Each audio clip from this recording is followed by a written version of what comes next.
Exercise 5.1 NCERT Class 10 first question है in which of the following situation does the list of the number involve make an arithmetic progression and why. इसके लिए पहले हमें arithmetic progression के बारे में पता होना चाहिए, तो पहले मैं आपको उसके बारे में बता देती हूँ, उसके बाद हम क्वेश्चन आंसर करेंगे। अर्थमेटिक प्रोग्रेशन समानांतर श्रेणी, ये श्रेणी होती है, श्रेणी नहीं होती है, कई बच्चे इसको गलत बोलते हैं।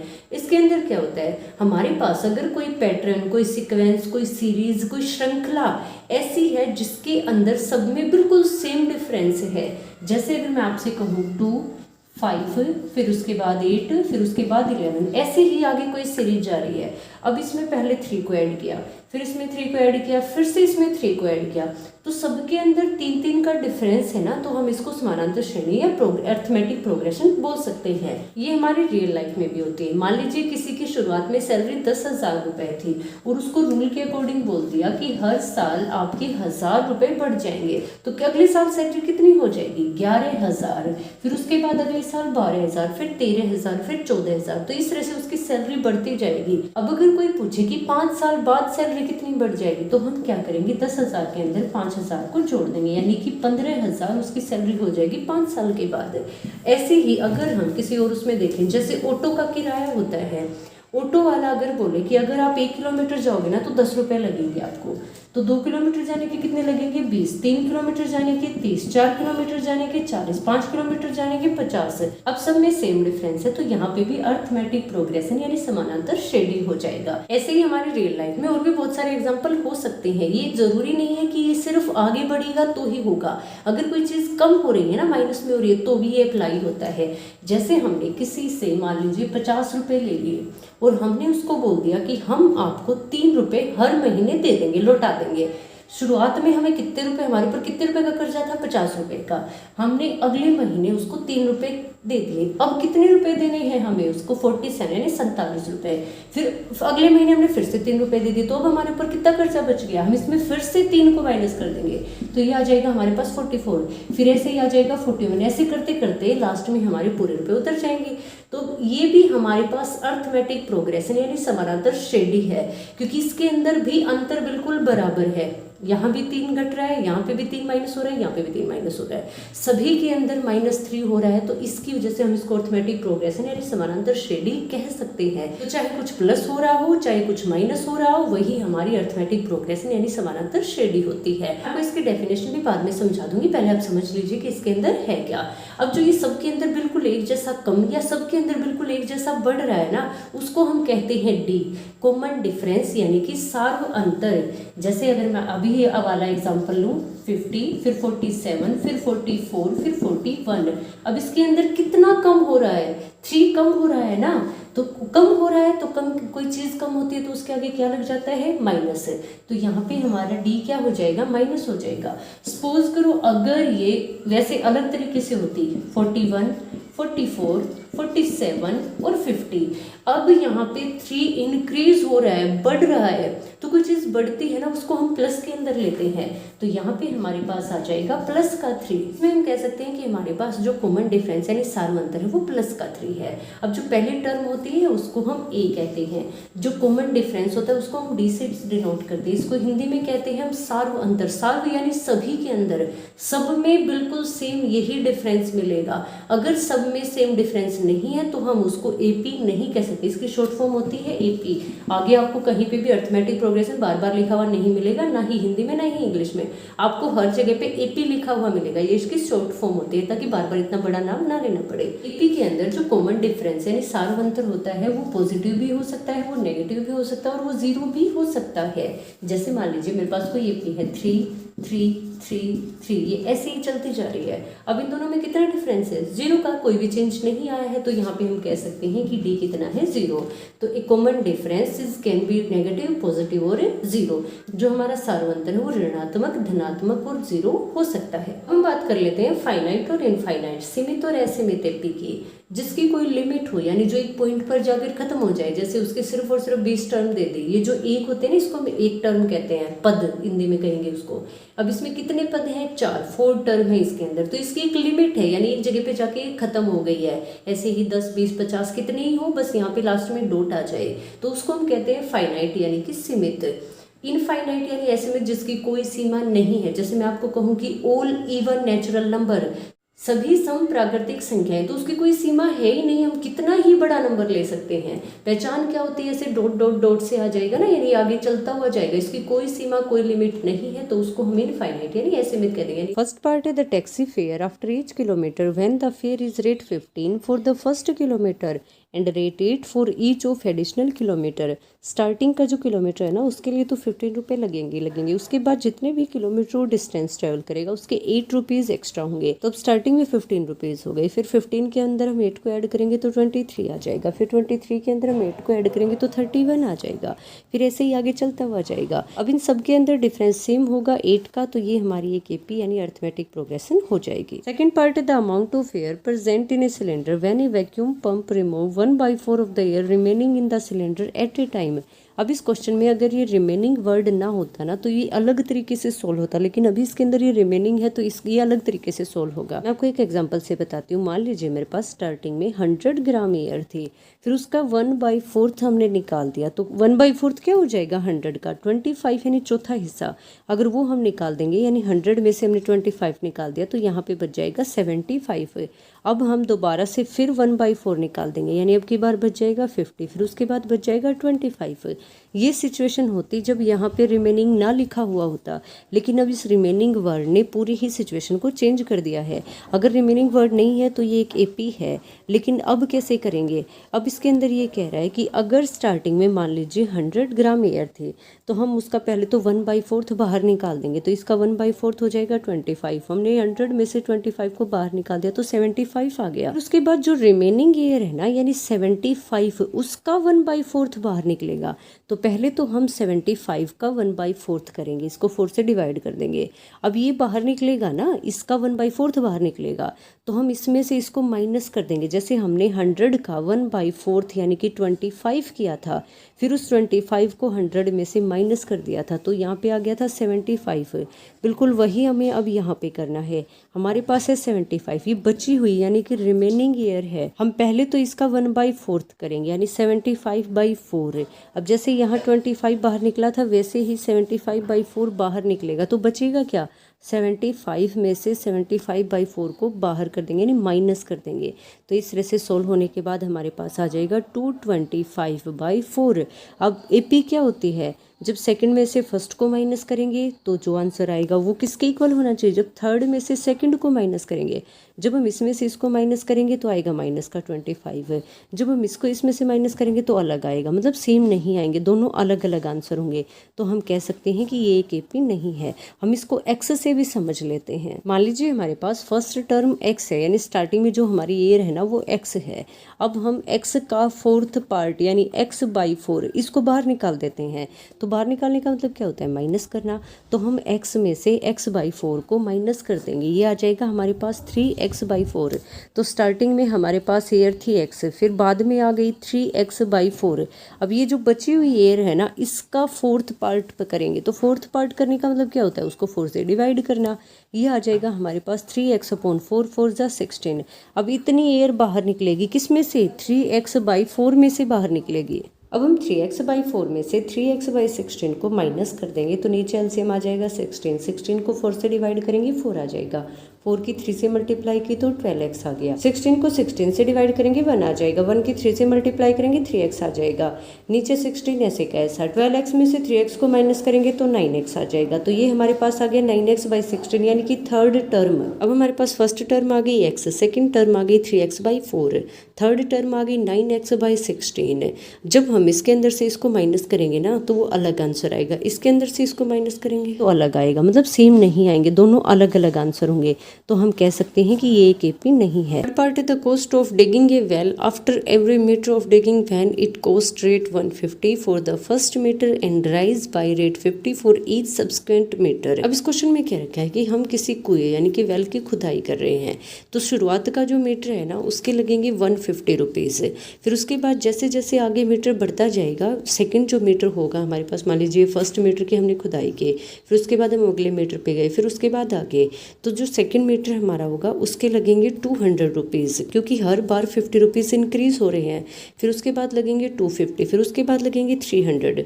अब इन सब के अंदर डिफरेंस सेम है ना, तो इसका मतलब इसके अंदर एपी है, अर्थमेटिक प्रोग्रेशन है इसके अंदर। फोर्थ पार्ट है the amount of money in the account every year when rate 10,000 is deposit eight compound interest eight 8% per annum. अब यहाँ पे इसने कंपाउंड इंटरेस्ट कह रखा है, अगर इसने सिंपल इंटरेस्ट कह रखा तो क्वेश्चन अलग होता, अब ये क्वेश्चन अलग होगा। मान लीजिए अगर इसने यहाँ सिंपल इंटरेस्ट लिख रखा होता तो उस टाइम पे ये केपी बन जाते। स्टार्टिंग में 10,000 रुपये यानी 10,000 रुपीज़ थे, अब उस पर हर साल 8% पे कुछ इंटरेस्ट लगेगा, तो हम वो इंटरेस्ट निकाल लेते। मैं पहले आपको एक बार सिंपल इंटरेस्ट से बता रही हूँ। तो जब हम 10,000 पे 8% से इंटरेस्ट निकालेंगे तो वो यहाँ पे हमारे पास 800 रुपीज़ आ जाएगा। अब हर साल के 800 रुपीज़ लग रहे हैं, तो उससे अगले साल जब 2 साल हम उसको इंटरेस्ट पे देंगे तो वो हो जाएगा हमारे पास 16,000, फिर उसके बाद हो जाएगा 24,000, यानी कि हर साल के 800 इंक्रीज़ हो रहे हैं। ठीक है, तो अगर सिंपल इंटरेस्ट कह रखा तो उस टाइम पे ये एक एपी होगी, बट इसने कह दिया कंपाउंड इंटरेस्ट। सिंपल इंटरेस्ट और कंपाउंड इंटरेस्ट में क्या डिफरेंस होता है? सिंपल इंटरेस्ट में तो ना जो स्टार्टिंग में रुपए लेते हैं ना उसी के ऊपर इंटरेस्ट लगता है, उसके अंदर और चेंज नहीं आता। जैसे हर साल के 800 हैं तो 800 ही होंगे, लेकिन कंपाउंड इंटरेस्ट के अंदर एक बार अगर फर्स्ट ईयर में जो इंटरेस्ट लग गया फिर उस इंटरेस्ट के ऊपर इंटरेस्ट लगना शुरू हो जाता है, ब्याज के ऊपर ब्याज लगना शुरू हो जाता है। इसको हम हिंदी में चक्रवर्ती ब्याज कहते हैं। जैसे स्टार्टिंग में 10,000 रुपये यानी 10,000 रुपीज़ थे, उसका एक साल के अंदर इंटरेस्ट बन गया, अभी अभी हमने निकाला था, ये हो जाएगा हमारे पास 800। अब ये 800 है ना, इसके ऊपर भी इंटरेस्ट लगना शुरू हो जाएगा, यानी कि अगले साल सिर्फ 10,000 पे इंटरेस्ट नहीं लगेगा, 10,800 पे इंटरेस्ट लगेगा। अब इस पे जो इंटरेस्ट लगेगा ना उससे अगले साल फिर वो भी ऐड हो जाएगा, फिर ये 10,800 की बजाय और आगे जो ऐड होगा ना उसके ऊपर इंटरेस्ट लगना शुरू हो जाएगा, यानी हर साल इंटरेस्ट सेम नहीं है। अब एपी हम कहते ही किसे हैं? जिसके अंदर सभी में सेम डिफरेंस हो। तो यहाँ पे कंपाउंड इंटरेस्ट है यानी सभी के अंदर सेम डिफरेंस नहीं है, तो ये केपी नहीं है। अगर सिंपल इंटरेस्ट है तो ये केपी है। आप इस तरह से इसको सोल्व करके भी दिखा सकते हो, जैसे कि स्टार्टिंग में फर्स्ट ईयर में जो इंटरेस्ट लगेगा ना वो अलग होगा, फिर सेकंड ईयर में जो इंटरेस्ट लगेगा वो अलग होगा, थर्ड ईयर में जो इंटरेस्ट लगेगा वो अलग होगा। तो जब हम पहले 2 साल के अंदर जो इंटरेस्ट लगा उसको फर्स्ट ईयर में से माइनस करेंगे और जो 3 साल का इंटरेस्ट है उसमें से 2 साल का इंटरेस्ट माइनस करेंगे तो दोनों का डिफरेंस अलग अलग होगा। तो यहाँ पे हम कह सकते हैं कि कंपाउंड इंटरेस्ट के अंदर एपी नहीं होती है। सेकंड क्वेश्चन है, write first 4 term of AP when the first term a and the common difference d are given as follow. अब यहाँ पे हमें ए दे रखा है, डी दे रखा है। हमें पता है कि एपी के अंदर जो फर्स्ट टर्म होती है वो बिल्कुल ऐसे की ऐसे आ जाती है के अंदर, उसके बाद जो डी है ना वो डिफरेंस है। अगर ये डी पॉजिटिव का है तो हम उसको आगे ऐड करते हुए चलेंगे, अगर ये नेगेटिव का है तो हम माइनस करते हुए चलेंगे। अब यहाँ पे हमारे पास ए 10 है तो फर्स्ट टर्म बिल्कुल ऐसे की ऐसी हो गई। डी हमारे पास 10 है तो हम 10 के अंदर 10 को ऐड कर देंगे 20 आ जाएगा, फिर हम 20 के अंदर फिर से 10 ऐड कर देंगे तो 30 आ जाएगा, फिर 30 के अंदर फिर से 10 ऐड करेंगे तो 40 आ जाएगा। ये हमारी एपी हो गई। सेकंड पार्ट के अंदर ए यानी कि फर्स्ट टर्म कह रखा है -2, डी इज इक्वल टू 0। अब डी 0 है यानी डिफरेंस आ ही नहीं रहा है तो -2 ऐसे का ऐसा, फिर -2 फिर -2, ये हमारी एपी आ जाएगी। थर्ड पार्ट के अंदर ए इज इक्वल टू 4 है, अब ये माइनस का है ना तो ये दो तरह से सोल्व हो सकता है। एक तो आप ऐसे समझ लीजिए कि मेरे पास 4 है और डी माइनस का है, तो माइनस का होता है तो इसका मतलब वो कम हो रहा है, डिक्रीज हो रहा है। हम 4 में से 3 को माइनस कर देंगे तो यहाँ पे हमारे पास आ जाएगा 1, फिर हम 1 में से फिर से 3 को माइनस कर देंगे तो ये आ जाएगा हमारे पास -2, फिर हम -2 में से 3 को माइनस करेंगे तो -5 आ जाएगा। ये तो आ गई हमारी एपी। आप अगर इसको ऐसे ना करना चाहो तो आप सिंपल कैसे कर सकते हो, हमारे पास जो फर्स्ट टर्म 4 है इसको ऐसे का ऐसा लिख लेंगे, फिर इसके अंदर जो डी है ना उसको प्लस कर देंगे। अब डी की वैल्यू है -3 तो हम -3 को प्लस करेंगे, प्लस माइनस क्या आ जाएगा, माइनस आ जाएगा, यानी यहाँ पे हमारे पास सेकंड टर्म आ गई 1। अब थर्ड टर्म निकालने के लिए हम सेकंड टर्म के अंदर जो डिफरेंस है उसको प्लस कर देते हैं। हम प्लस कर देंगे -3 को, प्लस माइनस माइनस 1 -3, हम 3 में से 1 को माइनस करेंगे तो क्या आ जाएगा 2, किसका आएगा, माइनस का, क्योंकि निशान हमेशा बड़े का आता है। तो यहाँ पे हमारी थर्ड टर्म आ जाएगी -2। तो आप इसको जैसे चाहो वैसे सोल्व कर सकते हो। डी माइनस का है तो आप इसमें से इसको माइनस कर दीजिए। अगर आप ये कहते हो कि सेकंड टर्म फर्स्ट टर्म के अंदर डी को प्लस करने से आएगी तो आप इसको प्लस कर दीजिए, तब भी ये अपने आप माइनस का ही आ जाएगा। फोर्थ पार्ट है a इज इक्वल टू -1, फिर d की वैल्यू है 1/2। अब ये प्लस का है ना तो ये ऐड हो जाएगा। जब हम -1 में 1/2 को ऐड करेंगे तो नीचे एलसीएम आ जाएगा 2, यहाँ पे आ जाएगा -2 प्लस 2 को 2 से डिवाइड करेंगे 1 आ जाएगा। -2 + 1, अब निशान बड़े का है तो ये आ जाएगा हमारे पास -1/2। फर्स्ट टर्म है -1, सेकेंड टर्म हमने निकाल ली है -1/2। अब थर्ड टर्म निकालने के लिए हम सेकेंड टर्म में ऐड कर देते हैं डिफरेंस को। -1/2 से -1/2 कैंसिल हो गया तो यहाँ पे हमारे पास आ जाएगी थर्ड टर्म 0। फिर उसके बाद हम फोर्थ टर्म निकालेंगे। थर्ड टर्म के अंदर अगर मैं डिफरेंस को ऐड कर दूँ तो 0 के अंदर कुछ भी ऐड करेंगे वो वैसे का वैसा रह जाता है। ये इसकी फर्स्ट 4 टर्म्स हो जाएंगी। क्वेश्चन में जितने कह रखे हैं उतने ही निकालने हैं। अगर कह रखा है कि फर्स्ट 5 टर्म तो 5 निकाल दीजिए। पहले 5 पद निकालने के लिए बोल रखा है तो 5 निकाल दीजिए। फिफ्थ पार्ट है is equal to -1.25, d is equal to -0.25। हम क्या करते हैं, फर्स्ट पार्ट में d को अगर ऐड कर देते हैं तो हमारे पास सेकंड टर्म आ जाती है। मेरे पास a की वैल्यू है -1.25 है, d की वैल्यू यहाँ पे है -0.25 है। तो हम d को ऐड करते हैं ना, ये बिल्कुल ऐसे कैसा आ जाएगा, चाहे यहाँ पे कुछ भी हो हम इसको ऐड कर देंगे -0.25। अब एक प्लस का और एक माइनस का, किसका हो जाएगा, माइनस का। दोनों ही माइनस के हैं तो दोनों आपस में ऐड हो जाएंगे और निशान आ जाएगा हमारे पास माइनस का। आप इन दोनों को एक दूसरे के साथ ऐड कर दीजिए। 5 में 5 को ऐड किया 0 आ गया, यहाँ पे आ जाएगा 1 का। 10 था ना तो 1 यहाँ आ जाएगा, 0 नीचे आ जाएगा। 2 और 2 4, 4 और 1 5 आ गया, 1 ऐसे का ऐसा। तो ये आ गया हमारे पास 1.50 और यहाँ पे माइनस है तो माइनस आ जाएगा क्योंकि दोनों ही माइनस के हैं ना, निशान बढ़ेगा था। इस तरह से उसको याद रख सकते हो। अगर आपको ये प्लस माइनस का कंसेप्ट नहीं पता तो आप मुझे कमेंट करके बता सकते हैं, मैं उसके लिए अलग से वीडियो बनाकर आपको अच्छे से समझा दूंगी। अब हमारे पास सेकेंड टर्म आ जाती है -1.50। तो हम क्या करेंगे, थर्ड टर्म को निकालने के लिए सेकेंड टर्म के अंदर डी को ऐड कर देंगे, जोड़ देंगे, उससे हमारे पास तीसरा पद आ जाएगा। तो -1.5 ऐसे का ऐसा, हम इसके अंदर ऐड करेंगे किसको, डी को। तो ये -0.5 वही same to same, plus minus से माइनस, ये दोनों आपस में ऐड हो जाएंगे। जब हम इन दोनों को जोड़ेंगे ना, दशमलव के नीचे दशमलव को ही रखिएगा, डेसिमल के नीचे डेसिमल आना चाहिए। तो यहाँ हमारे पास A3 की वैल्यू आ जाएगी 1.75 और वो भी माइनस का। फिर हम आगे ऐड करेंगे तो आ जाएगा 2.0। इस तरह से हम पहले 4 पद यानी फर्स्ट 4 टर्म्स निकाल देंगे। थर्ड क्वेश्चन है, for the following APs right the first term and the common difference. हमें फर्स्ट टर्म बतानी है यानी ए, और कॉमन डिफरेंस बताना है। तो यहाँ पे हमारे पास फर्स्ट पार्ट में ए की वैल्यू क्या हो जाएगी, 3, क्योंकि यही फर्स्ट टर्म है। अब हम डी कॉमन डिफरेंस यानी सार्वंतर कैसे निकालेंगे, हम जो सेकंड टर्म है उसमें से फर्स्ट टर्म को माइनस कर देंगे, दूसरे पद में से पहले पद को घटा देंगे। तो हम 1 में से 3 को घटाएंगे तो ये आ जाएगा हमारे पास -2। अब कितना कम हो रहा है, हर बार 2 कम हो रहा है तो माइनस आ जाएगा। यहाँ पे पहले 3 पे थे, फिर 1 पे आ गए, फिर और पीछे, फिर और पीछे, ऐसे ही चलते हुए जाएंगे। तो डी की वैल्यू हमारे पास हो जाएगी -2। फिर उसके बाद अगले पार्ट में ए की वैल्यू हमारे पास -5 है। डी की वैल्यू कैसे निकालेंगे, ये थोड़ा सा कंफ्यूजिंग सा, बच्चे ऐसे में कंफ्यूज हो जाते हैं। आपको सबसे पहले सेकंड टर्म यानी दूसरा पद लिखना है -1, फिर बीच में हम इसको क्या करते हैं, माइनस करते हैं ना, किसको, फर्स्ट टर्म को। तो बीच में आप माइनस का निशान लगा दीजिए और जो फर्स्ट टर्म यानी पहला पद है ना उसको बिल्कुल ऐसे कैसा लिख दीजिए, माइनस माइनस प्लस हो जाएगा। 5 में से 1 को माइनस करेंगे तो ये आ जाएगा हमारे पास प्लस का 4। तो इस तरह से डी की वैल्यू आ जाएगी +4। फिर थर्ड पार्ट के अंदर ए की वैल्यू हमारे पास 1/3 है, फर्स्ट टर्म।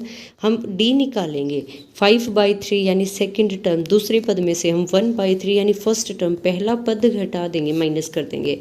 एलसीएम ले लीजिए, एलसीएम लेने के बाद यहाँ पे 5 आ जाएगा, यहाँ पे 1 आ जाएगा, तो ये डी हमारे पास आ गया 4/3 प्लस का। फोर्थ पार्ट के अंदर ए की वैल्यू 0.6 हो जाएगी। जब हम सेकंड टर्म यानी 1.7 में से 0.6 को माइनस करेंगे तो 7 में से 6 को माइनस किया 1 आ गया, 1 में से 0 को माइनस किया तो 1, 1.1 ये हमारा डी हो जाएगा। फोर्थ पार्ट देखिए, which of the following are APs, if they form an AP find the common difference d and write down 3 more terms. पहले तो हमें ये बताना है कि एपी है या नहीं। अगर एपी है तो हमें उसकी फर्स्ट 3 टर्म्स लिखनी है। फर्स्ट पार्ट है 2, 4, 16। एपी का मतलब ही क्या होता है, सभी के अंदर डिफरेंस बिल्कुल सेम हो। हम पहले 4 में से 2 को माइनस करके देखते हैं तो 2 आ जाएगा। हम 16 में से 4 को माइनस करके देखते हैं तो यहाँ पे तो हमारे पास 12 आ रहा है। दोनों का डिफरेंस सेम नहीं है तो ये हमारे पास एपी भी नहीं है। फिर उसके बाद आगे देखते हैं, 5/2 में से हम 2 को माइनस करेंगे। जब हम 5/2 में से 2 को माइनस करेंगे तो एलसीएम लेंगे, यहाँ पे आ जाएगा 5 और 2 को 1 से डिवाइड किया 2, उस 2 के ऊपर मल्टीप्लाई की तो 4 आ गया। 4 में से 5 को माइनस किया तो आ गया 1/2। अब यहाँ पे तो 1/2 है, हम आगे भी चेक कर लेते हैं। अगर आगे भी 1/2 आ जाता है तो इसका मतलब ये AP है। तो हम 3 में से माइनस करेंगे 5/2 को, नीचे एलसीएम आ जाएगा 2, 2 को 1 से डिवाइड करेंगे 2, उस 2 के ऊपर मल्टीप्लाई करेंगे 6 आ जाएगा।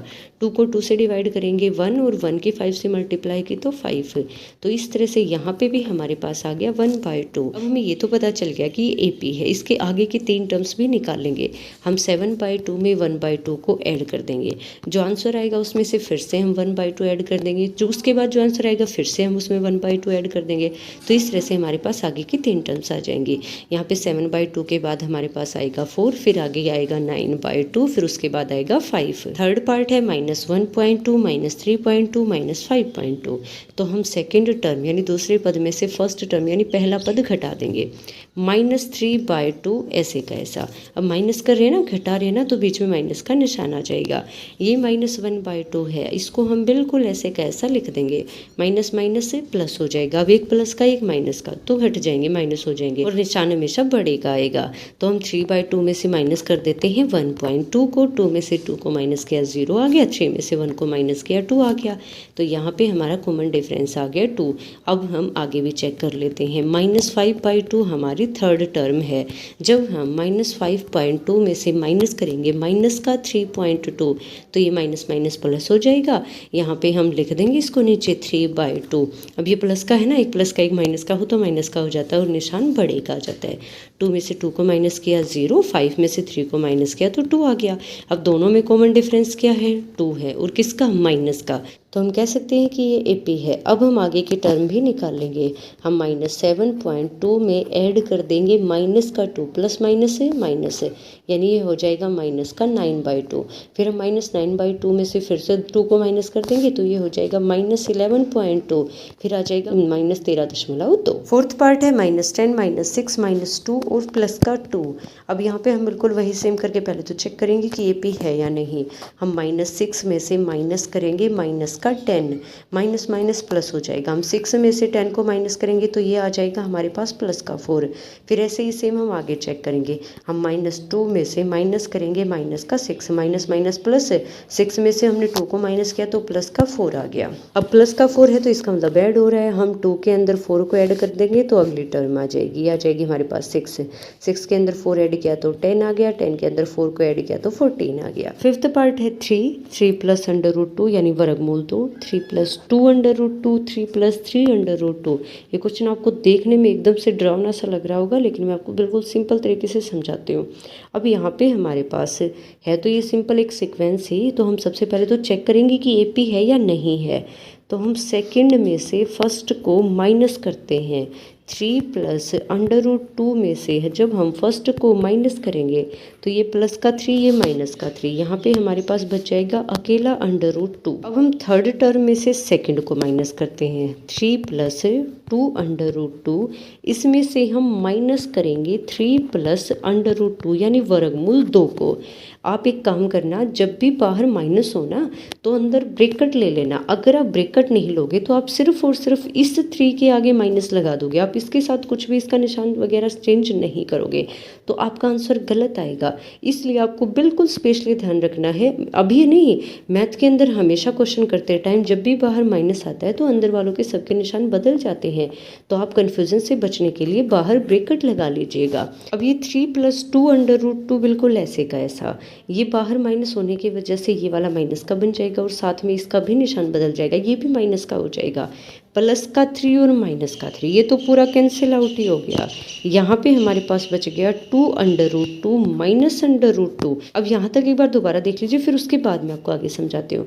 हमने इस थर्ड टर्म में से सेकंड टर्म को माइनस किया है, तीसरे पद में से दूसरे पद को घटाया है। तो थर्ड टर्म यानी तीसरा पद हमारे पास है 3 + 2√2, उसमें से हमने माइनस किया सेकंड यानी 3 + √2। बाहर माइनस होने की वजह से निशान बदल गए, प्लस का 3 माइनस का 3 कैंसिल आउट आउट हो गया, 2√2 यहाँ पे बच गया और -√2 यहाँ बच गया। अब हम इसको सोल्व करते हैं। अब इसको करने से पहले मैं आपको एक और कंसेप्ट बताती हूँ। मान लीजिए मेरे पास 2x है, अगर मैं उसमें से x को माइनस करूँ तो मेरे पास अकेला x बच जाएगा, क्योंकि 2 में से 1 को माइनस किया तो 1 है। अब यहाँ पे x लगा हुआ है तो यहाँ पे भी लग जाएगा हमारे पास x है। ऐसे ही और देखें तो अगर मैं 5x में से 3x को माइनस करूँ तो 5 में से 3 को माइनस किया तो ये आ जाएगा हमारे पास 2। अब यहाँ पे x है तो इसके साथ भी x आ जाएगा। बिल्कुल ऐसी ही सिचुएशन इसके अंदर है। मैं अगर √2 को x की तरह ट्रीट करूँ, x की तरह मानूँ, तो ये हो जाएगा हमारे पास एक तरह से 2x है, ये हो जाएगा अकेला x। 2x में से हम x को माइनस करेंगे तो क्या आ जाएगा, अकेला x आ जाएगा। 2 में से 1 को माइनस किया 1 आ गया। अब यहाँ पे x की जगह पे हमारे पास क्या है, √2 यानी वर्गमूल 2। तो 2 वर्गमूल 2 यानी 2√2 में से जब हम अकेले √2 को माइनस करेंगे तो हमारा आंसर आ जाएगा √2। अब दोनों जगह पे एक जैसा कॉमन डिफरेंस यानी सारवंतर आ गया तो हम कह सकते हैं कि ये AP है। अब हम आगे के निकाल लेंगे, ये हमारी first term, second, third, fourth है। अब आगे के 3 भी निकालने के लिए बोल रखा है क्वेश्चन के अंदर। कैसे निकालते हैं, हम 3 + 3√2 के अंदर जो कॉमन डिफरेंस है ना उसको ऐड कर देते हैं, क्योंकि हमारा कॉमन डिफरेंस प्लस का है। अगर माइनस का होता तो माइनस का कर देते। 3 ऐसे का ऐसा, हम 3 के अंदर 1 को ऐड करेंगे तो ये हो जाएगा 4√2। तो ये हमारी आगे फिफ्थ टर्म यानी 5वां पद आ गया। फिर इसके अंदर हम दोबारा से √2 यानी वर्गमूल 2 ऐड कर देंगे तो अब ये हो जाएगा 5√2 यानी 5 वर्गमूल 2।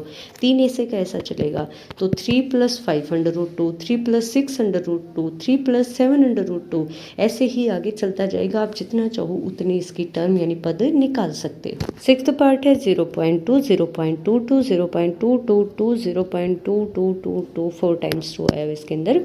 अब हम चेक करेंगे पहले AP है या नहीं है। हम 0.22 के अंदर से 0.2 को माइनस कर देते हैं। 2 ऐसे कैसा, 2 में से 2 को माइनस किया 0.2 आ गया। अब हम इसके अंदर से इसको माइनस करेंगे, 0.3 टाइम्स 2 हमारे पास है, फिर यहाँ पे 2 टाइम्स है। जब यहाँ कुछ भी नहीं होता ना डेसिमल यानी दशमलव में, तो हम यहाँ पे 0 ले लेते हैं। हम 2 में से 0 को माइनस करेंगे 2 आ जाएगा। हम 2 में से 2 को माइनस करेंगे 0 आ जाएगा। हम 2 में से 2 को माइनस करेंगे 0 आ जाएगा। पॉइंट के नीचे पॉइंट, 0 में से 0 को माइनस किया 0। अब क्या ये दोनों सेम है, नहीं है, ये दोनों अलग अलग हैं। तो हम यहीं पे बता देंगे कि ये AP नहीं है, हम इसको यहीं के यहीं छोड़ देंगे। 7th पार्ट है 0, -4, -8, -12। हम क्या करेंगे, सेकेंड टर्म में से फर्स्ट को माइनस करेंगे तो -4 -0। अब किसी में से 0 को माइनस करेंगे तो उसके ऊपर कोई फर्क नहीं पड़ेगा, वो वैसे का वैसा रह जाएगा। तो हमारे पास D की वैल्यू आ गई -4। अब हम कंफर्म कर लेते हैं, हम थर्ड में से सेकंड को भी माइनस कर लेते हैं। -8 माइनस का 4, अब माइनस माइनस क्या हो जाएगा, प्लस। बड़े में से छोटे को माइनस कर देते हैं जब दोनों अलग अलग हों, और निशान हमेशा किसका आता है, बड़े का। तो यहाँ पे हमारे पास आ जाएगा -4। अब हमें D का पता चल गया, D आ गया हमारे पास -4, यानी हर बार 4 कम हो रहा है। हम अगली टर्म निकालने के लिए इसको ऐड कर देते हैं। जो भी D है ना वो ऐसे का ऐसा ऐड हो जाएगा। मान लीजिए आपको 6th टर्म निकालनी तो आप 5th के अंदर ऐड कर दीजिए, आपको 10th निकालनी तो आप 9th के अंदर ऐड कर दीजिए। तो -12 ऐसे का ऐसा हम इसके अंदर ऐड करेंगे, प्लस करेंगे किसको, -4 को। -12 प्लस यहाँ पे आ जाएगा हमारे पास -4 प्लस माइनस का 16 है।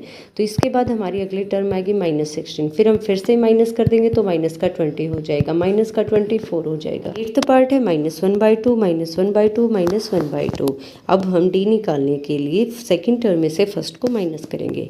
-1/2 माइनस कर रहे हैं हम फर्स्ट टर्म को, तो फर्स्ट टर्म हमारे पास -1/2 ही है। माइनस माइनस प्लस हो जाएगा, एक प्लस का एक माइनस का कैंसिल होकर आ गया 0, यानी D की वैल्यू हमारे पास 0 आ गई। अब D की वैल्यू 0 है, मतलब कोई भी चेंज नहीं आएगा। तो ये P बिल्कुल ऐसे की ऐसे चलती रहेगी, -1/2, -1/2, -1/2। 9th पार्ट है 1, 3, 9, 27। हम सेकंड में से फर्स्ट को माइनस करेंगे 2 आ जाएगा। हम थर्ड में से सेकंड को माइनस करेंगे 6 आ जाएगा। अब सेम डिफरेंस नहीं है ना, तो ये AP ही नहीं है, हम इसको यहीं के यहीं छोड़ देंगे। 10th पार्ट है A, 2A, 3A, 4A। हम सेकंड में से जब फर्स्ट को माइनस करेंगे तो 2A में से जब हम A को माइनस करेंगे तो A आ जाएगा। फिर 3a में से जब 2a को माइनस करेंगे तो भी a आ जाएगा, तो इसका मतलब ये हमारे पास AP है। अब 4a के बाद क्या आएगा, इस तरह से 5a, फिर आ जाएगा 6a, फिर आ जाएगा 7a, फिर आ जाएगा 8a, इस तरह से चलती हुई जाएगी। 11th पार्ट है a square a cube a की पावर 4। हम सेकंड में से 1 को माइनस करेंगे तो ये आ जाएगा a स्क्वायर माइनस a। हम a को कॉमन ले लेते हैं, अंदर यहाँ पे बच जाएगा a और यहाँ पे बच जाएगा 1। तो इस तरह से सेकंड में से फर्स्ट को माइनस करने पर हमारे पास आ गया a और a माइनस 1। फिर उसके बाद हम a क्यूब में से a स्क्वायर को माइनस करेंगे। जब a क्यूब में से a स्क्वायर माइनस होगा तो a स्क्वायर कॉमन आ जाएगा, यहाँ पे बच जाएगा a और यहाँ पे बच जाएगा 1। अब आप ध्यान से देखिए, क्या ये दोनों बिल्कुल एक जैसे हैं? a माइनस 1 तो ठीक है एक जैसा है, लेकिन यहाँ पे a स्क्वायर है और यहाँ पे a है। 2 और 2 का स्क्वायर यानी 4 सेम नहीं हो सकते, तो ये दोनों सेम नहीं है। अब सेम नहीं है तो ये दोनों AP नहीं है, हम इसको यहीं के छोड़ देंगे, इसके आगे की टर्म्स नहीं निकालेंगे। √2, √8, √18, √132। ये क्वेश्चन आपको देखने में अटपटा सा लग रहा होगा, पहले हम इसको सिंपल बनाते हैं उसके बाद ये सोल्व होगा। √2 को तो हम आगे सोल्व कर नहीं सकते, ये तो ऐसे का ऐसा। √8 को जब हम सोल्व करेंगे ना, तो जब भी आपको अंडर यानी वर्गमूल में से कुछ बाहर निकालना हो तो हम पहले उसके जितने हो सकते हैं उतने टुकड़े कर लेते हैं। हम 8 को 2 से डिवाइड करेंगे 4 आ जाएगा, फिर से डिवाइड करेंगे ये आ जाएगा 2।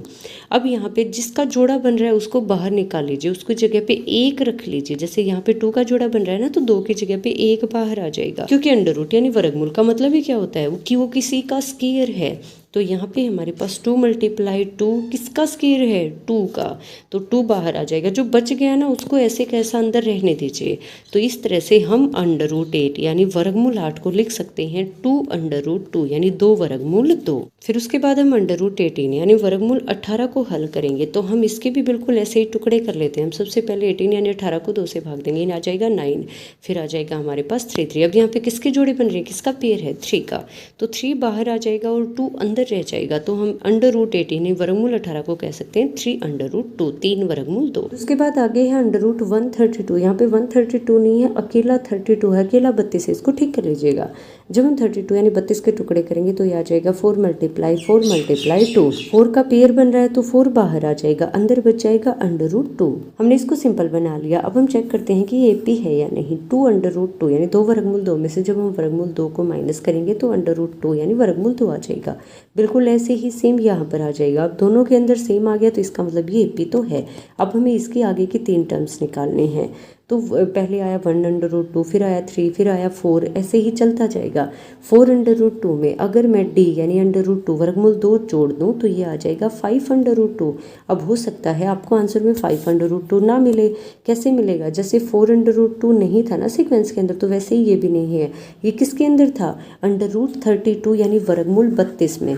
अब इस 5 √2 को हम इसमें बदलें कैसे? मान लीजिए मेरे पास अंडर रूट यानी वर्गमूल के अंदर 3 × 2 है।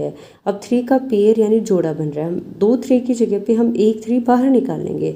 तो जब ये अंदर से बाहर आ रहा है ना, तो ये 2 की जगह पे 1 आ रहा है। तो अब इसका उल्टा करेंगे, हम 3 को अंदर ले जाएंगे। तो अब ये 1 की जगह पे कितने अंदर जाएंगे? 2। अब जब बाहर आते टाइम ये 1 हुआ था तो ये अंदर जाते टाइम 1 से 2 भी तो हो जाएगा ना। बिल्कुल ऐसे ही सेम यहाँ पे है 5 √2। जब ये 5 अंदर जाएगा ना तो ये अकेला नहीं जाएगा, ये 2 बार जाएगा। 5 × 5 × √2। जब हम इस 5 को दोबारा से बाहर निकालेंगे तो ये वैसे का वैसा बन जाएगा। अब 5 5 25, 25 को 2 से मल्टीप्लाई की तो ये आ गया हमारे पास 50। कितना? √50 वर्गमूल 50 है। तो इस तरह से हमारी अगली टर्म हो गई √50 यानी वर्गमूल 50 है। फिर आगे जब हम 5 √2 के अंदर √2 यानी वर्गमूल 2 को ऐड करेंगे ना तो ये आ जाएगा 6 √2, 6 वर्गमूल 2। अब ये 6 अंदर जाएगा ना तो 2 बार ऊपर जाएगा यानी 6 × 6, 36 की 2 से मल्टीप्लाई की तो आ गया √72 वर्गमूल 72।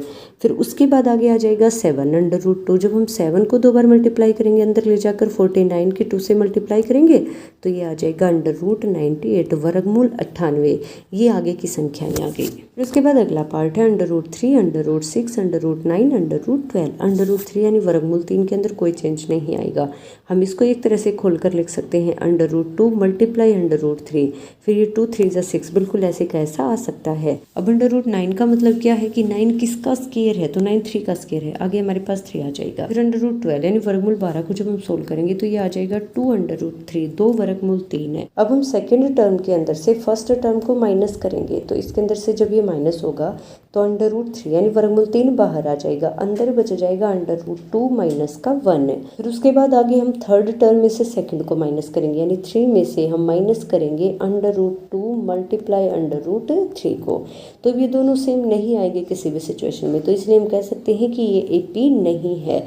आप अगर चाहो तो आप इसको कॉमन लेकर आगे भी सोल्व करके देख सकते हो। जैसे हम 3 को क्या लिख सकते हैं, √3 मल्टीप्लाई √3। इस √ वाले टॉपिक के लिए मैंने अलग से वीडियो बना रखी है, आप उसमें देख सकते हैं, लिंक आपको डिस्क्रिप्शन में मिल जाएगा। अब √3 इसमें भी है, √3 इसमें भी है, बाहर कॉमन लिया जा सकता है, तो अंदर बच जाएगा √3 माइनस √2 वर्गमूल 2। तो अब ये दोनों सेम तो नहीं आए ना, अलग अलग हैं। बेशक बाहर √3 यानी वर्गमूल 3 कॉमन है, लेकिन अंदर वाला हिस्सा अलग है। अगर ये अलग है तो इसका मतलब ये AP नहीं है। अगला पार्ट है 1 का स्क्वायर। तो 1 का स्क्वायर 1 ही होता है, 3 का स्क्वायर 9, 5 का स्क्वायर 25, 7 का स्क्वायर 49। इसने लिख दिया, हम इसको सिंपल बना लेते हैं। 9 में से हम 1 को माइनस करेंगे 8 आ जाएगा, 25 में से हम 9 को माइनस करेंगे तो 14 आ जाएगा, फिर आगे माइनस करेंगे तो 24 आ जाएगा। अब सेम नहीं है ना, सेम नहीं है तो इसका मतलब ये AP नहीं है। अगर AP नहीं है तो हम इसके आगे टर्म निकालेंगे कैसे, हम इसको यहीं के यहीं छोड़ देंगे। नेक्स्ट पार्ट है 1 का स्क्वायर, फिर 5 का स्क्वायर यानी 25, फिर 7 का स्क्वायर यानी कि 49, फिर 73 आ जाएगा। 25 में से 1 को माइनस करेंगे तो 24 आ जाएगा, 49 में से 25 को माइनस करेंगे तो भी 24 ही आएगा, 73 में से 49 को माइनस करेंगे तो भी 24 आएगा। तो हम कह सकते हैं कि ये एक AP है। अब इसकी अगली टर्म कैसे निकालेंगे, हमारे पास 73 है तो इसके अंदर हम D को ऐड कर देंगे, ये आ जाएगा हमारे पास 97, फिर हम 97 के अंदर फिर से 24 को ऐड कर देंगे, जो आंसर आएगा उसमें फिर से 24 को ऐड कर देंगे, तो ये हमारी आगे टर्म हो जाएंगी। Thank you very much.